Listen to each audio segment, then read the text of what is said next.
munaasabad lagu qabtay hoolka jaamacadda Nugaal ee magaalada Laascaanood munaasabadan oo ay shirkadda Telesom gaadhi ay ugu deeqday jaamacadda Nugaal ee magaalada Laascaanood munaasabadan ayaa waxaa ka soo qayb galay mas'uuliyiin ka kala socota shirkadda Telesom iyo jaamacadda Nugaal ee magaalada Laascaanood oo halkaas ay ka soo qayb galeen dadweynaha aad u fara badan iyo ardayda jaamacadda wax ka barata horreyn waxaa halkaasi ka hadlay gudoomiyaha shirkadda Telesom ee magaalada Laascaanood Cabdirasaaq Axmed Warsame Dhabeeyaco oo ku dheeraaday waxqabadka shirkadani ay ka qabato deegaanka gobolka Sool waxaana kamid ah hadaladii mas'uulkaasi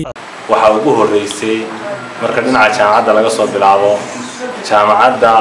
asaaskeedii shirkaddu waxay ahayd shirkaddii ugu horeysay ee asaaskii jaamacadda tiirarka u ahayd ama waxyaalihii lagu aasaasay ama dhaqaalihii lagu aasaasay number 1 ka ahayd taas waa wax ilaahay loogu mahadiyo shirkaddana loogu mahadiyo qodobka labaad ay waxyaalaha shirkaddu qabatay waxa kamid ah shirkaddu waxay haysaa aqoon 22 ah oo ay kafaalo qaaday noloshooda oo dhameystiran sanaddeerna galay sanadkii labaad insha Allah taala ay ardayda kafaalo qaado aanu rajaynayno inaan ka soo badino ardayda insha Allah taala aqoonta ah waxyaalaha ay shirkaddu qabatay ee halka ka qabatay waxa kamid ah abaarihii waagi dhowey iyo dhaamiskii ilaa 45 tuulo ama goobo magaalo ama degmo oo ilaa Buuhoodle ilaa Awrbogays Xudun iyo meelo kale oo fara badan oo inaan hadda halka tiro ku soo koobi karin sidoo kale waxa isna halka ka hadlay Faarax Sugaal oo kamid ah mas'uuliyiinta shirkadda Telesom wuxuuna halkaasi ka sheegay in gaarigan ay ka codsatay jaamacadda Nugaal ee magaalada Laascaanood mid halka ku dhamaaday insha Allah waxaan rajaynaynaa inaan ka sii wadno halka waxtarka gobolkan iyo gobol iyo deegaanada ku xeeran Buuhoodle iyo Nugaashaba waxaan rajaynaynaa hadii Ilaahay noo waxqabadiyo fara badan inaanu sanadkan sanada soo socdaba aanu qorsheynay hadii Ilaahay noo aan wax ka fulin doono hadii Ilaahay ma muuqda hadii Ilaahay jaamacadda dalabka gaariga kan jaamacaddu ka yimid jaamacaddu iyada shirkadda ka codsatay inay gaari u iibiso shirkaduna si hanii'an mari'ana bay u aqbashay markii munaasabadaasi ka hadlay Cali Maxamed Saalax Cajaw oo ka tirsan mas'uuliyiinta sarsare ee shirkadda Telesom in jaamacaddu markasta ay ka taageeri doonaan waxyaalo badan inaanu halkan anagoo ah odayaal ka socda maamulka shirkadda Telesom jaamacadda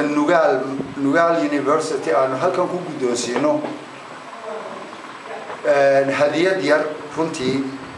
gees laga eegana yar gees kolka laga eegana aan leeyahay waa hadiyad munaasiba oo ah gaari Land Cruiser ah oo aan ugu talagalay in aanu kaga qayb qaadano hawlaha jaamacadda runtii sida xawliga aan u rajaynayna u socda una rajaynayno guul halkay ka soo bilowday iyo maanta halkay maraysana runtii cidda ogi ay u tahay farxad aad iyo aad u qiimo badan aad iyo aad baan u mahadnaqaynaa deeqda jaamacadda ay siisay jaamacadduna nimanka jaamacadda madaxda ka ah intaa iyo in ka badanba in loo qabto bay xaq u leeyihiin intaa iyo in ka badan dadka gobolka jooga inay ka fekeraan warbaxaa jaamacaddu u baahan tahay waxay innaga inoo ka baahan tahay carruurta in wax loo dhigo mataqaano dadka gooban in wax loo dhigo warood jaamacaddaa galo keliya maahe in lagu ogaado carruurta iyo cidda wax u dhibaysa baa xaq loogu leeyahay waalidiintayada dambeyntii waxaa madashaasi ka hadlay gudoomiyaha jaamacadda Nugaal Cabdirasaaq Lafoole oo sheegay faa'iidada uu ku soo kordhin doono gaarigan ee ay ugu deeqday shirkadda isgaarsiinta ee Telesom ay maanta inoo suura gelisay reer Telesom in ay jaamacadda ugu deeqaan daabadaha imika la fuulo marka diyaaradaha laga reebo daabadii ugu wanaagsanayd waxaan leeyahay oo waliba intay ina guddoonsiiyeen ay inoo soo kaxeeyeen ay inoo keeneen oo 170 qof ay gaarayaan iyo hadii ay tahay xagga waxqabadka oo gidaarka jaamacadda ee la dhisayo cid noo dhiibta $10,000 oo waliba fadhi noogu dhiibta Xaaji Axmed waan wada soconaa rajeynaya iyo ragga muxuu ahaayay maamulka jaamacadda $10,000 cid iyadoon hadal badan iyo awood badan aanan gelinin yiraahda wax ku sii bilaawda waxa lagu sii bilaabo Telesom ayay ahayd inta taariikhda aan xusuusto ma garanayo $10,000 oo kaash noo dhibtay oo gidaarkii iyo hawlihii aanu qabanayna naloo siiyay sidaa daraadeed waxaan leenahay